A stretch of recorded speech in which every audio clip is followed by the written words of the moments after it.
Graça e paz a todos. Eu me chamo Bruno Jefferson, sou membro da Igreja de Cristo em Apodi e hoje tenho a rica oportunidade de compartilhar uma porção da Bíblia Sagrada, da Palavra de Deus, até você, de onde você estiver. Nós vamos ler apenas um versículo que se encontra na primeira carta que Paulo escreveu a Timóteo, capítulo número 6, versículo de número 10. 1 Timóteo 6 e 10. Diz assim a palavra do Senhor: porque o amor do dinheiro é a raiz de toda espécie de males. E nessa cobiça, alguns se desviaram da fé e se transpassaram a si mesmos com muitas dores. Que versículo forte, não é, meu querido? Nós estamos falando, nesta oportunidade, acerca de finanças. E eu gostaria de levar uma palavra para a família, fazendo uma ligação com o assunto finanças. Por que esse assunto é tão importante e tão pertinente, ainda mais nos dias atuais? Porque a própria palavra nos garante, como nós acabamos de ler, que aqueles que amam o dinheiro, que amam as riquezas, que vivem exclusivamente em função do dinheiro e do acúmulo de bens, eles estão sujeitos a toda sorte de problemas. Eles estão sujeitos a serem muito tentados e a fraquejarem na sua fé. Isso pode acontecer com qualquer tipo de pessoa. Então, se eu pudesse dar um tema para a mensagem desta hora, eu gostaria de falar sobre a família e a vida financeira. O que tem a ver a família com a vida financeira? Tem tudo a ver. Nós vivemos num momento em que muitas famílias têm sido destruídas, têm sido assoladas por conta de dinheiro. Ou porque tem demais, ou normalmente porque tem de menos. A Bíblia nos ensina que nós precisamos juntar tesouros no céu e não na terra. Que juntando tesouros no céu é um lugar bom, porque lá o ladrão não rouba, a ferrugem não consome. E o que se junta aqui nessa terra, mesmo depois da morte de quem tinha esses bens, vai ficar somente para os filhos, os herdeiros, brigarem pela herança. Nós vivemos em tempos em que a família ela é destruída por questões financeiras. E aí eu gostaria de tratar com você, meu querido, que escuta esta mensagem sobre esse tema. Primeira coisa que me chama a atenção é que quando Paulo estava escrevendo essa carta a Timóteo, ele estava escrevendo uma carta pastoral. Ou seja, ele como pastor, Paulo como líder espiritual de Timóteo, estava dando conselhos a ele e, por conseguinte, a todos os irmãos e a igreja, da importância de se contentar com o que se tem. Ah, meu querido ouvinte dessa mensagem, se você, eu e todo mundo fosse composto de pessoas que tivessem mais contentamento, que fossem mais agradecidas do que pedintes, que fossem mais felizes com o que têm, independente de ser pouco ou de ser muito, nós viveríamos num mundo cada vez melhor. Se as pessoas tivessem consciência da importância que é se estar em família, da importância de que é estar com a esposa, com os filhos, com o marido, que é muito mais precioso do que juntar dinheiro e acumular bens e viver em função, por exemplo, do trabalho, nós viveríamos num mundo cada vez mais feliz. Então, falando sobre finanças e a família, nós temos percebido por várias pesquisas que têm sido desenvolvidas que os casos de problema na família normalmente estão associados à falta de amor, à infidelidade e muitas vezes a problemas financeiros. Se a gente entrar no tema divórcio, pelo menos dando uma breve pincelada, nós vamos concluir que boa parte dos divórcios que têm acontecido no Brasil e no mundo, até mesmo de casais que são cristãos, tem acontecido por questões financeiras, boa parte deles. E aí nós vamos tratar nesta oportunidade dos princípios da palavra acerca disso. né, nessa rápida reflexão. Primeiramente, nós aprendemos com Paulo escrevendo a Timóteo que não adianta nós termos todos os bens nesta vida, porque isso não é verdadeira prosperidade. Alguém que é próspero, alguém que é rico, não é alguém que possui muitos bens ou uma conta bancária gorda. Quem é verdadeiramente próspero e verdadeiramente rico, conforme os ensinos de Jesus, é o homem ou a mulher que juntou tesouros no céu. É o homem e a mulher que aprendeu que mais bem-aventurada coisa é dar do que receber, é repartir do que receber. E aí nós aprendemos ainda a necessidade, ainda mais urgente nos dias atuais, de planejamento.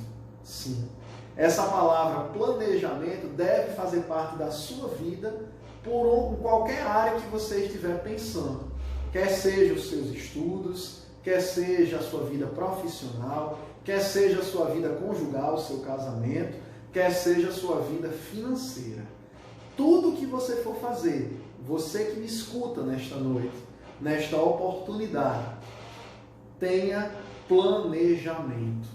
Planejar significa projetar, avaliar um projeto que você deseja realizar em curto, médio ou longo prazo. Ah, meu querido, quantas e quantas vidas não têm sido assoladas, não têm sido destruídas, e eu já perdi a conta de quantas famílias eu mesmo já presenciei chegarem ao fim, aconteceu o divórcio entre o casal por questões relacionadas a dinheiro. Dinheiro, ele é bom quando ele é servo, quando se tem domínio sobre ele. Mas quando ele passa ao papel de senhor, isto é, quando ele é quem manda, quando ele é quem dita as regras, quando as pessoas vivem em função dele, são escravizadas por ele. Então, o planejamento é fundamental para que as contas não apareçam, para que as dívidas não batam a porta e, consequentemente, o clima dentro da família seja um clima saudável e agradável também nessa área financeira. Vivemos num tempo de uma pandemia por conta de um vírus e, mais do que nunca, nós temos percebido a importância de ter uma vida financeira equilibrada. Eu não estou dizendo para você que você precisa fazer uma mudança radical na sua vida financeira, porque cada caso é um caso. Mas eu estou querendo dizer para você que é tempo de valorizar ainda mais a verdadeira riqueza que você tem. E não estou falando de dinheiro, não estou falando de auxílio emergencial, eu estou falando da sua família. Nós precisamos mais do que nunca defender esse instituto. Mas considerando que o dinheiro é uma parte fundamental dos relacionamentos e das construções sociais, eu tenho rápidos conselhos para dar a você que escuta esta mensagem nesta hora. Primeiramente, o planejamento de que eu falei. Se você tem um sonho, se você tem um projeto, se você quer desejar adquirir um bem, contratar um serviço futuramente, planeje, avalie, pense, reflita, pergunte-se se isto é necessário a curto, médio ou longo prazo. Pergunte-se antes disso se essa compra que você deseja fazer é realmente necessária. Porque o credor, ele tem memória boa, embora o devedor muitas vezes tenha memória curta. Significa dizer que se você fizer uma compra da qual você não havia planejado e não tiver como pagar, você pode até se esquecer dessa conta. Mas o credor desta conta não vai lhe esquecer e vai lhe cobrar. E quando as dívidas começarem a chegar na sua casa e na sua família, muitos problemas podem acontecer no seio da sua família por questões financeiras. Então, planejamento é fundamental. Outra coisa que é importante para manter uma vida financeira equilibrada, principalmente entre o casal, que é o sustentáculo, o alicerce da família, é definir prioridades. Quanto à sua vida financeira, o que é prioritário para você e para o seu cônjuge? O que é prioritário para a sua família? Existem despesas na nossa vida, e todos nós temos despesas e gastos que são mais importantes do que outros. Existem compras que nós fazemos, às vezes, por impulso, porque são supérfluas. E aí eu quero dizer para você que, mais do que nunca, é importante definir prioridades. O que é prioridade 1, o que é prioridade 2, o que é prioridade 3, nas compras que você precisa fazer com o orçamento da família. Eu, particularmente, penso que as principais prioridades da família devem ser a alimentação, vestuário, moradia. As principais prioridades da família devem ser também a entrega dos dízimos, a entrega das ofertas. As principais prioridades da família devem ser voltadas para essas áreas. E aí você precisa analisar se aonde você tem empregado o seu dinheiro tem sido algo que realmente é prioritário ou que poderia ser deixado mais para frente.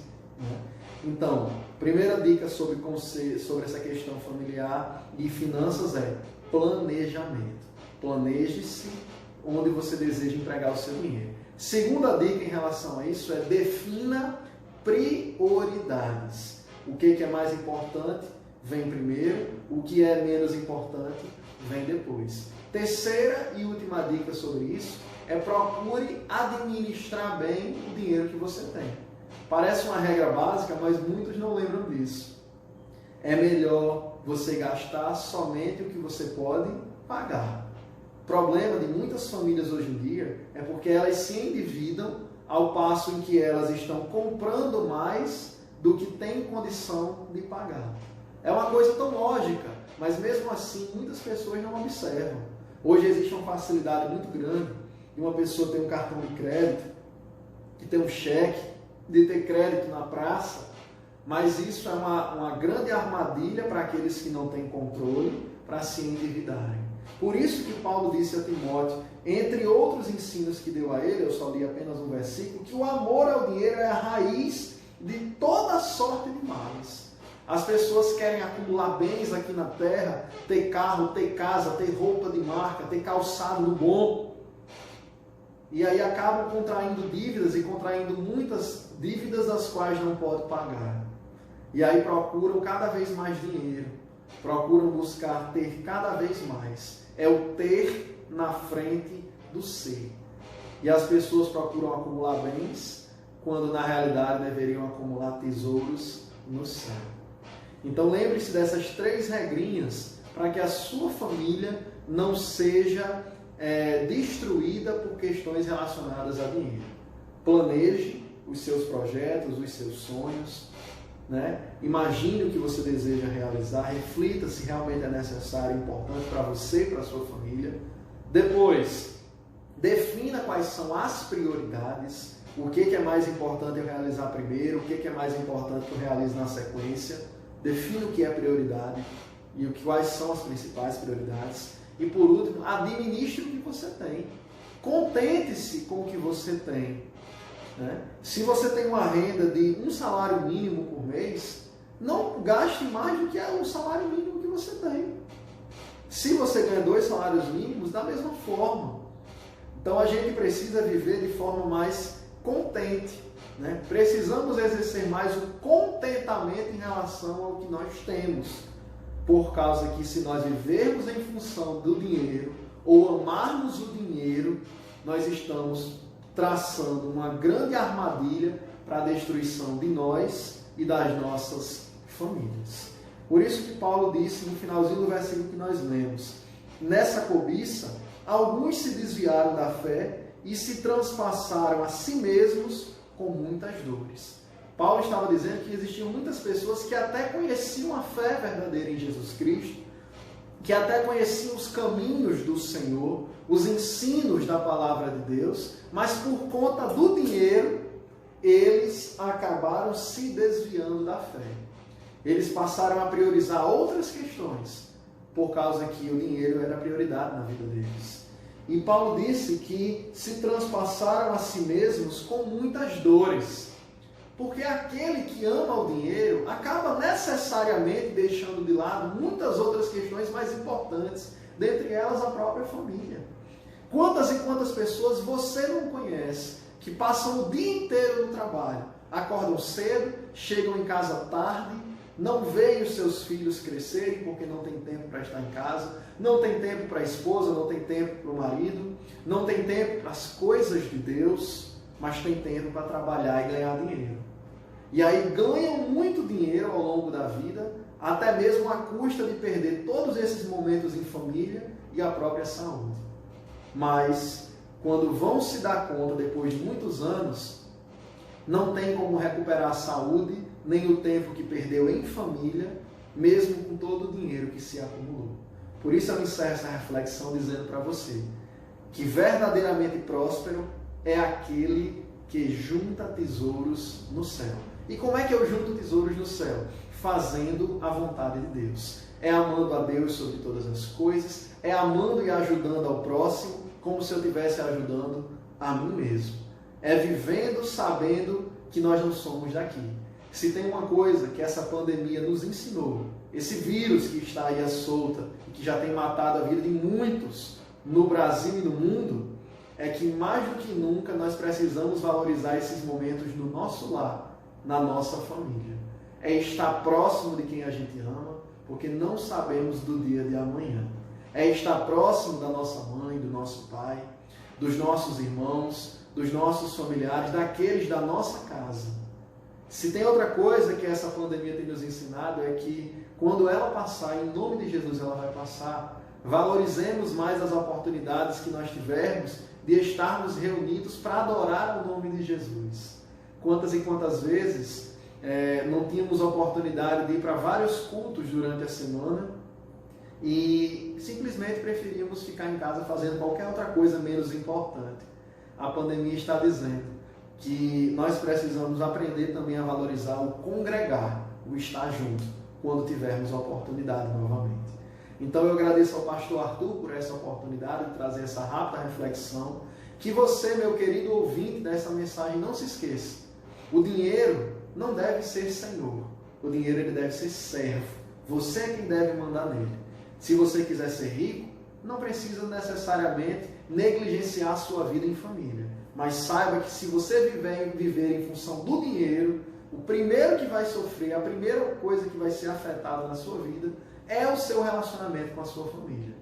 Defina qual é o seu planejamento, escolha as suas prioridades e administre bem os seus recursos. E aí você vai ver que o dinheiro não vai ser um problema na sua vida. Você vai saber viver com aquilo que você tem e vai ter tempo para a sua família. Que Deus te abençoe. Eu agradeço essa oportunidade em nome de Jesus. Amém.